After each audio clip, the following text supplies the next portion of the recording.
अयोध्या के राजा सूर्यवंशी दशरथ के बड़े पुत्र की, जो एक मानव होकर भी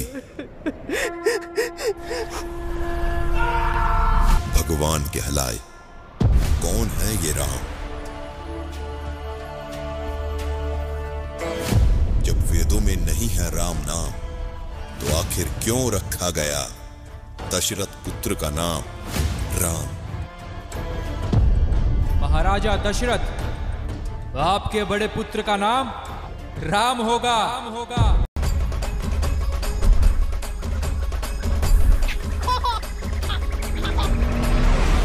अयोध्या के राजा और श्री रामचंद्र जी के पिता राजा दशरथ जी के कुलगुरु यानी पुरोहित थे ऋषि वशिष्ठ जी।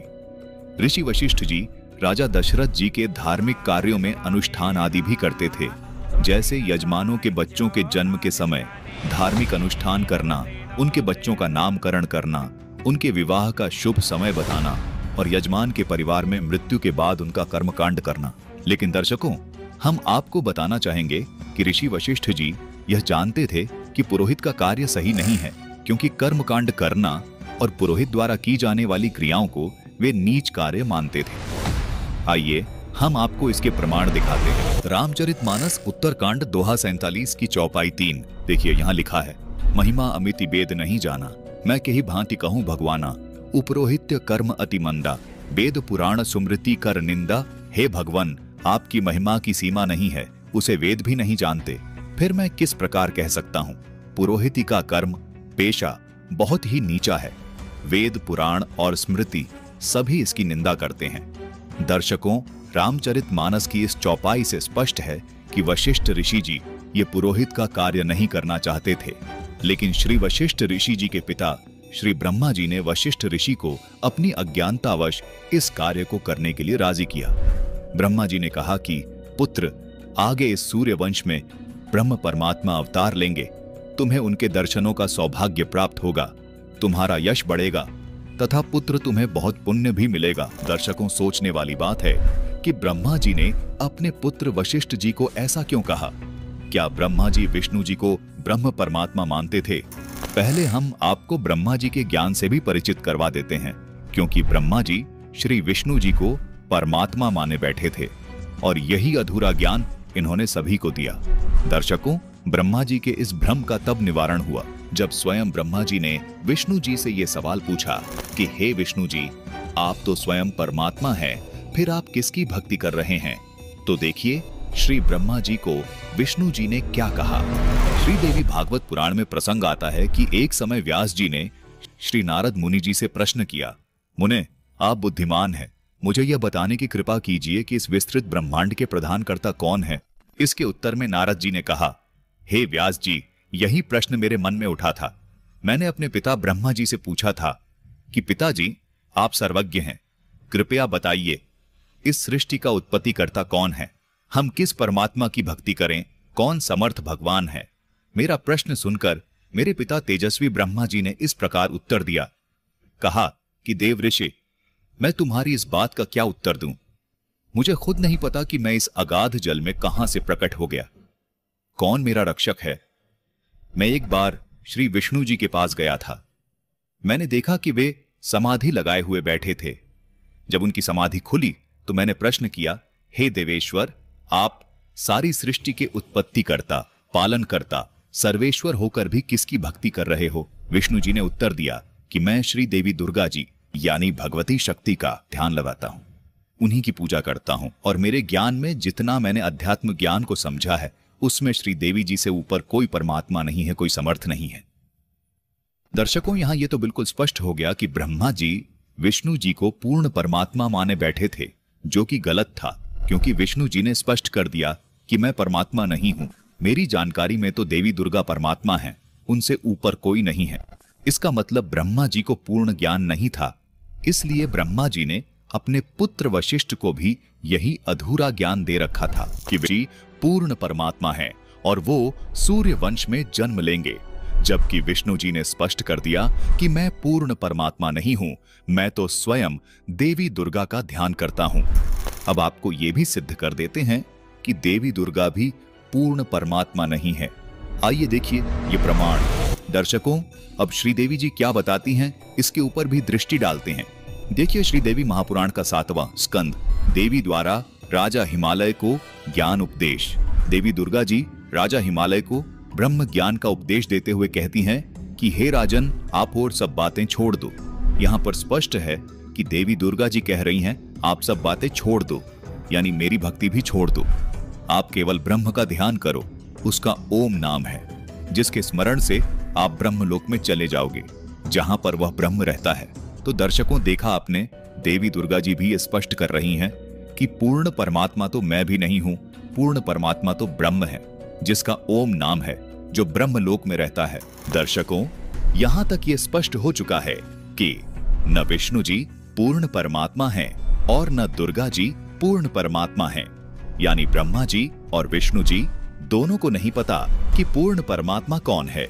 चलिए अब ये देखते हैं कि क्या देवी दुर्गा जी जिस ब्रह्म की भक्ति करने को कह रही हैं वो पूर्ण परमात्मा हैं या वो भी किसी और की भक्ति करते हैं। दर्शकों, अब श्रीमद् भगवत गीता से भी आपको प्रमाण दिखाते हैं। ये है श्रीमद् भगवत गीता, जिसके अध्याय 8 श्लोक 13 में गीता ज्ञानदाता ने कहा है कि मैं ब्रह्म हूं और मुझ ब्रह्म का केवल एक ओम नाम है। इस ओम को अंतिम समय तक जाप करने से ओम नाम से मिलने वाली परम गति प्राप्त होती है, यानी ब्रह्मलोक प्राप्त होता है। दर्शकों, गीता अध्याय 8 श्लोक 16 में गीता ज्ञानदाता कहता है कि ब्रह्मलोक में गए हुए साधक भी पुनरावृत्ति यानी जन्म मृत्यु में आते हैं, यानी उनकी भी जन्म मृत्यु सदा बनी रहती है। मतलब साफ है कि उनका भी पूर्ण मोक्ष नहीं होता। दर्शकों, यहाँ सवाल ये उठता है कि जब ब्रह्मा, विष्णु, महेश और देवी दुर्गा और गीता ज्ञानदाता ब्रह्म की साधना से भी जन्म मृत्यु बनी रहती है, तो वो परमात्मा कौन है जिसकी पूजा करने से साधक का पूर्ण मोक्ष हो जाता है? दर्शकों, इसका जवाब भी गीता जी में ही मिलता है। गीता ज्ञानदाता ब्रह्म ने गीता अध्याय 18 श्लोक 62 तथा 66 में अपने से अन्य समर्थ सच्चिदानंद घन ब्रह्म यानी परम अक्षर ब्रह्म की शरण में जाने को कहा है, तथा गीता अध्याय 17 श्लोक 23 में उसकी भक्ति साधना का नाम ओम तत् सत मंत्र बताया है। साथ ही गीता अध्याय 15 के श्लोक 4 में कहा है कि मैं भी उसी आदि पुरुष नारायण की शरण में हूँ, जिसको गीता अध्याय 15 के श्लोक 17 में उत्तम पुरुष कहा है, तथा गीता अध्याय 18 के श्लोक 64 में कहा है कि मेरा इष्ट देव भी वही पूर्ण परमात्मा है जो आदि सनातन परम धाम में रहता है। दर्शकों, यहाँ आप भ्रमित न होइएगा कि यहाँ तो इष्ट का अर्थ अनुवादकर्ता ने प्रिय किया है। दर्शकों, ये बिल्कुल गलत अनुवाद है। आइए आपको दिखाते हैं कैसे। ये देखिए, ये है गीता अध्याय 18 श्लोक 70 में इसी अनुवादकर्ता ने इष्ट का अर्थ पूजित किया है, यानी इष्ट देव किया है। इसलिए गीता अध्याय 18 श्लोक 64 में भी इष्ट का अर्थ पूजित ही होगा, अर्थात इष्ट देव ही होगा। दर्शकों, इन सब से यह स्पष्ट होता है कि श्री विष्णु जी, देवी दुर्गा जी तथा ब्रह्म यानी क्षर पुरुष, ये पूर्ण परमात्मा सर्व के सृष्टि रचनहार, उत्पत्ति करता, पालन करता नहीं है। ब्रह्मा जी केवल अज्ञानतावश विष्णु जी को ब्रह्म परमात्मा मानते थे, इसलिए उन्होंने अज्ञानतावश अपने पुत्र वशिष्ठ को भ्रमित किया कि तू सूर्यवंश का पुरोहित बन जा, क्योंकि ब्रह्मा जी को पता था कि विष्णु जी ही राजा दशरथ के घर जन्म लेंगे, क्योंकि ये सारा घटनाक्रम एक फिल्म की स्क्रिप्ट की तरह पहले से लिखा हुआ होता है। इसीलिए ब्रह्मा जी ने वशिष्ठ को पहले ही बता दिया था कि विष्णु जी श्री दशरथ के घर सूर्यवंश में जन्म लेंगे। दर्शकों, अब इसी आधार से ब्रह्मा जी ने अपने पुत्र वशिष्ठ जी को भ्रमित किया, जिस कारण से वशिष्ठ ऋषि जी ने राजा दशरथ के पुत्र का नाम रामचंद्र रखा। इस प्रकरण को सही से समझने के लिए रामचरितमानस के उत्तरकांड के दोहा नंबर 47 की चौपाई नंबर 3 को फिर से समझते हैं। महिमा अमिति वेद नहीं जाना, मैं के ही भांति कहूं भगवाना, उपरोहित्य कर्म अति मंदा, वेद पुराण सुमृति कर निंदा। हे भगवान, आपकी महिमा की सीमा नहीं है, उसे वेद भी नहीं जानते, फिर मैं किस प्रकार कह सकता हूं? पुरोहिती का कर्म पेशा बहुत ही नीचा है, वेद पुराण और स्मृति सभी इसकी निंदा करते हैं। दर्शकों, रामचरितमानस की इस चौपाई से स्पष्ट है कि वशिष्ठ ऋषि जी वेदों को पढ़ते थे, इसलिए वो पुरोहित क्रम और कर्म कांड को नीच कार्य मानते थे। उस समय गीता जी नहीं बोली गई थी, वेदों में राम नाम का कोई जिक्र नहीं था। दर्शकों, अब यहाँ पर यह सवाल खड़ा होता है कि जब वेदों में राम नाम का जिक्र नहीं है तो फिर ऋषि वशिष्ठ जी ने राजा दशरथ के पुत्र का नाम राम क्यों रखा?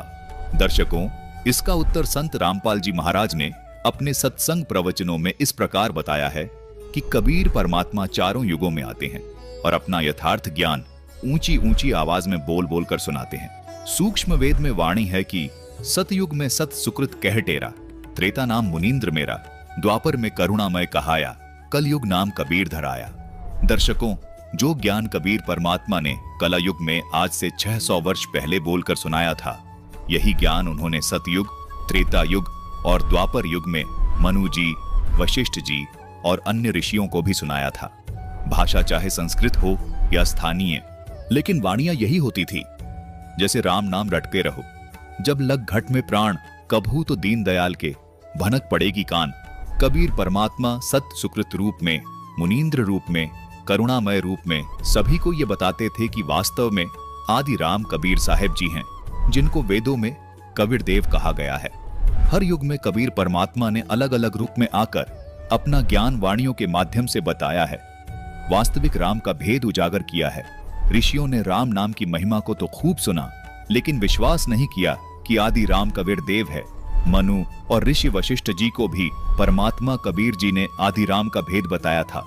उन्होंने केवल राम नाम की महिमा सुनी और इस पर विश्वास नहीं किया कि आदि राम कबीर जी ही है।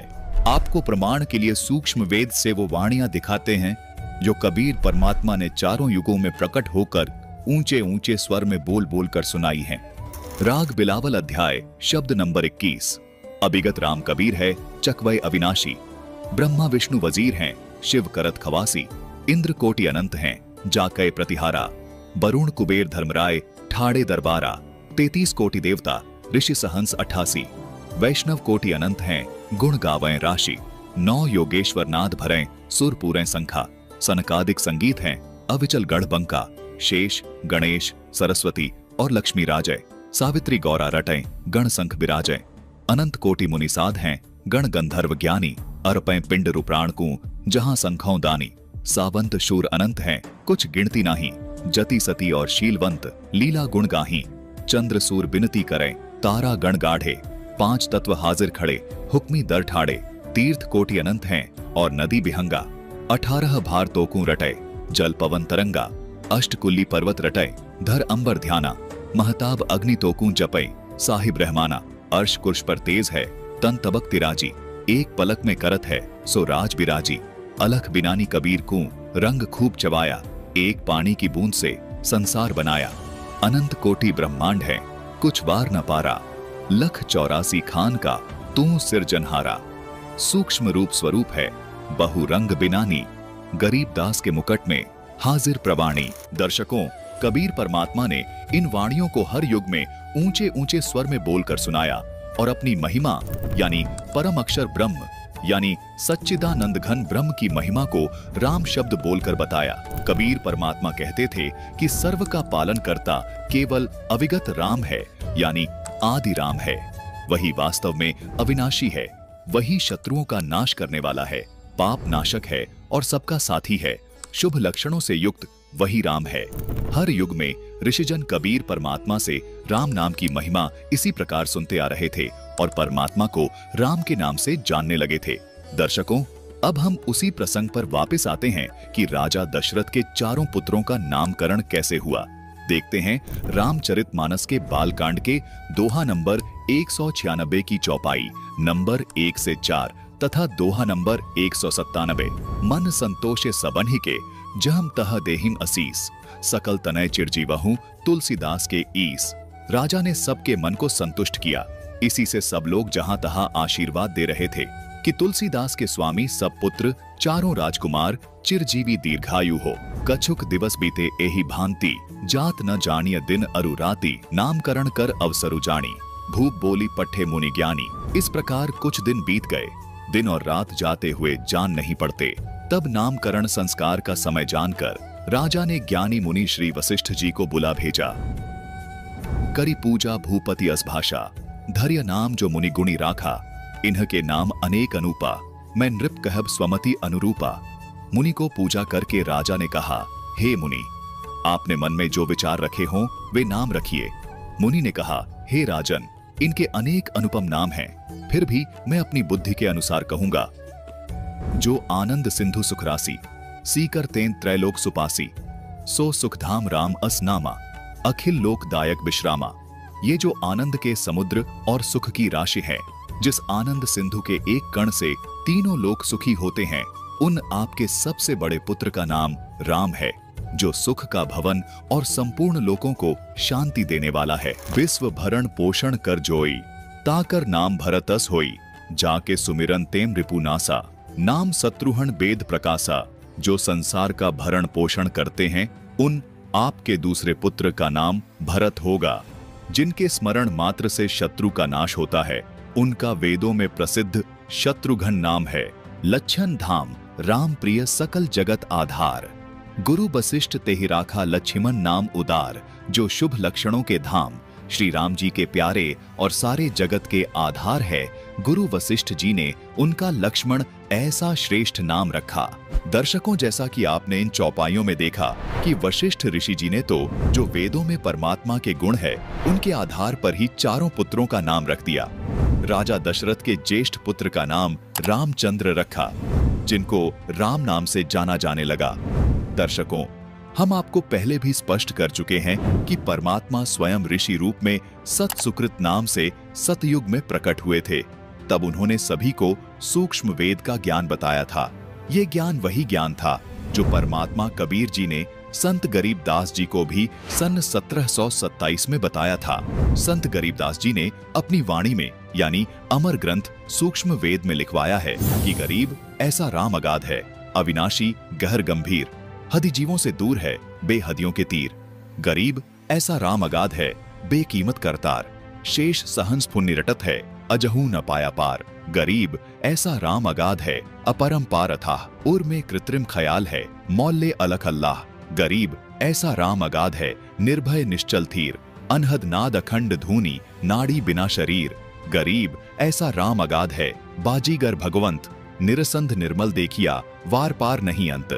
दर्शकों, इसी सूक्ष्म वेद के ज्ञान को सुनकर ऋषि वशिष्ठ जी ने राजा दशरथ के ज्येष्ठ पुत्र का नाम रामचंद्र रख दिया। कबीर परमात्मा जी ने बताया था कि निर्गुण सरगुण दो धारा हैं। आदि राम कबीर तो न्यारा है, अनंत राम अयोध्या में आए, सो दशरथ के पूत कहाए। कोटि राम गए लंका तोरी, ताको लखी न अभिगत डोरी। आदि राम कबीर सरबंगी, अभिगत अस्थिर अचल अभंगी। गरीब पार ब्रह्म सत कबीर है, कीमत मोल न तोल, बिना उजन अनुराग है, बहुरंगी अनमोल। अभिगत राम कबीर है, चकवय अविनाशी, ब्रह्मा विष्णु वजीर हैं, शिव करत खवासी। ऋषि वशिष्ठ जी ने केवल राम नाम यानी परमात्मा की महिमा तो सुनी, लेकिन ये स्वीकार नहीं किया कि वो आदि राम यानी पूर्ण परमात्मा कबीर साहिब जी हैं, जिनको वेदों में कबीर देव कहा गया है। दर्शकों, आपको ये वीडियो कैसी लगी कमेंट बॉक्स में कमेंट करके जरूर बताएं। अगर आप इस चैनल पर नए हैं तो चैनल को सब्सक्राइब करके नोटिफिकेशन बेल को प्रेस कर लें, जिससे आपको वीडियो देखने को मिले सबसे